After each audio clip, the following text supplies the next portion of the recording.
Hello again. This video isn't going to be like my usual ones. Today I thought we'd take a look at the connections between Elvis and Bob Dylan. On the surface there don't appear to be that many.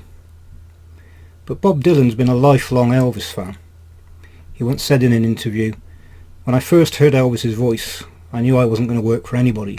Nobody would be my boss. He is the deity supreme of rock and roll, and as it exists today. And hearing him for the first time was like bursting out of jail. Thank God for Elvis."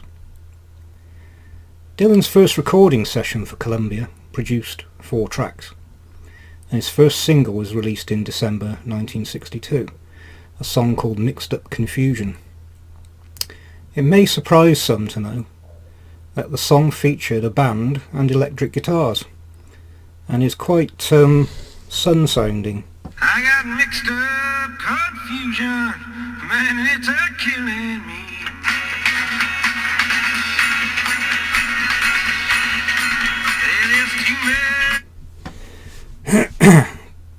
The story goes that when the single was released, Dylan's management weren't happy and had it withdrawn. Another version goes that it just didn't sell very well. And it's actually quite a hard single to find these days, and you'll probably have to pay between £400 and £500 if you can track one down.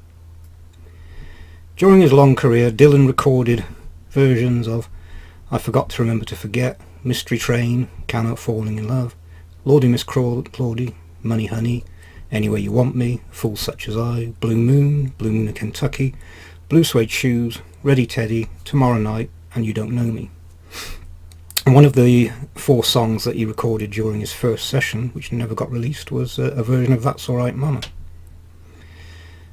Now, as we all know, Elvis recorded 2 Bob Dylan songs in the studio. Tomorrow Is a Long Time and Don't Think Twice, It's Alright. There's also a home recording from 1966 of Elvis singing Blowing in the Wind, and during the sessions for the song It's Only Love in 1971, Elvis sang a few lines from the song I Shall Be Released. Many artists, of course, have recorded Dylan's songs over the years, but in an interview he said that Elvis's recording of Tomorrow Is a Long Time is the one recording that he treasures the most. Recorded at Nashville on the 26th of May 1966, Elvis had actually heard the version recorded by Odetta on her album of Dylan covers. This was because, although Dylan had recorded the song, he never actually released it himself. Among the session musicians present at the time were Charlie McCoy, who had in fact played on Dylan's Highway 61 Revisited, Blonde on Blonde and John Wesley Harding sessions, so he then got to witness Elvis recording Tomorrow Is a Long Time. Dylan probably had several chances to meet Elvis in the 60s. But he said in an interview, "I don't know if I would wanted to have seen Elvis like that. I wanted to see the powerful, mystical Elvis that had crash-landed from a burning star onto American soil. The Elvis that was bursting with life. That's the Elvis that inspired us as to the possibilities of life." In 2009 he told Rolling Stone magazine, "I never met Elvis because I didn't want to meet him. It was the 60s period and he was just cranking out movies." In 1972, during the Madison Square Garden concerts, Bob Dylan and George Harrison were in the audience. George Harrison got to meet Elvis backstage after one of the shows, and that's probably where the idea for him, George and Bob Dylan, to go into a recording studio together came from. There are conflicting stories as to what happened after that, but the session obviously never took place. Dylan did in fact begin recording tracks for an Elvis tribute album in the 1990s. That's when he recorded Lordy Miss Claudy, Money Honey and Anywhere You Want Me. But he gave up. One of the stories goes that he was anxious that he couldn't be compared to Elvis. Maybe that's one of the reasons why he didn't want to turn up in a studio with him as well.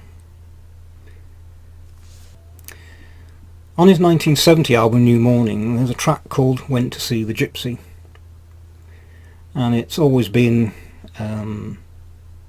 put forward as evidence that Elvis and Dylan had met. They didn't. They never met. Dylan has since said that the track isn't about Elvis, but what you have to understand about Dylan, he's the most unreliable witness, because throughout his life he gives interviews where he contradicts himself, changes stories. It's just the way that he is. But when you read the lyrics, went to see the gypsy, staying in a big hotel. He smiled when he saw me coming, and he said, well, well, well. His room was dark and crowded, the lights were low and dim. How are you? He said to me. I said it back to him. I went down to the lobby to make a small call out. A pretty dancing girl was there, and she began to shout, go on back to see the gypsy. He can move you from the rear, drive you from your fear, bring you through the mirror. He did it in Las Vegas, and he can do it here. And so the song goes on. There are too many references for me that Elvis was in his mind when he wrote this song. Perhaps he was imagining what it would be like to meet him. Who knows? 16th of August 1977, Bob Dylan was on his farm in Minnesota when the news came of Elvis's death. With him at the time were his children and their art teacher, Ferradi McPhee. She later said in an interview, he really took it bad. He was really grieving. He said that if it wasn't for Elvis, he would never have gotten started. He opened the door. Dylan later said of this time, I went over my whole life. I went over my whole childhood. I didn't talk to anyone for a week. In 1987, Dylan visited Graceland, and he also visited the Sun Studios.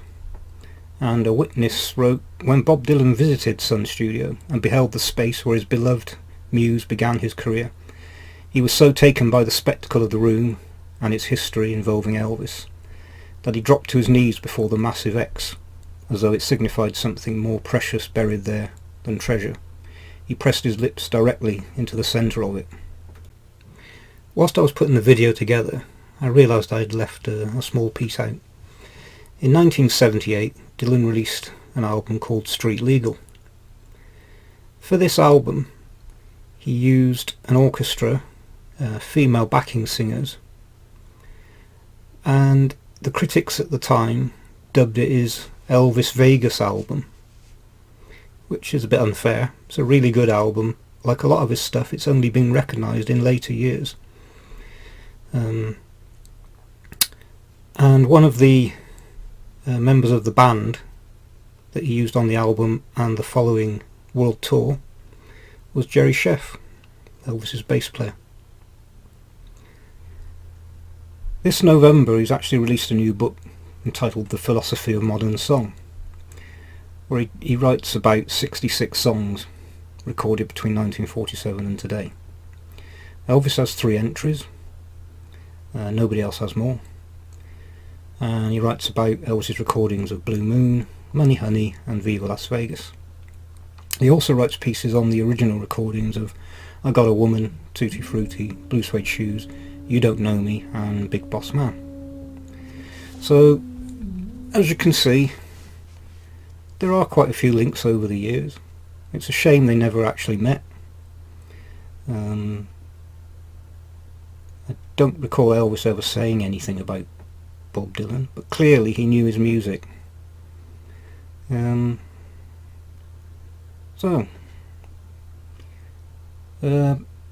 might do another one like this on Bruce Springsteen. There are a lot of connections with Elvis and Bruce Springsteen. So we'll see how it goes. Bye for now.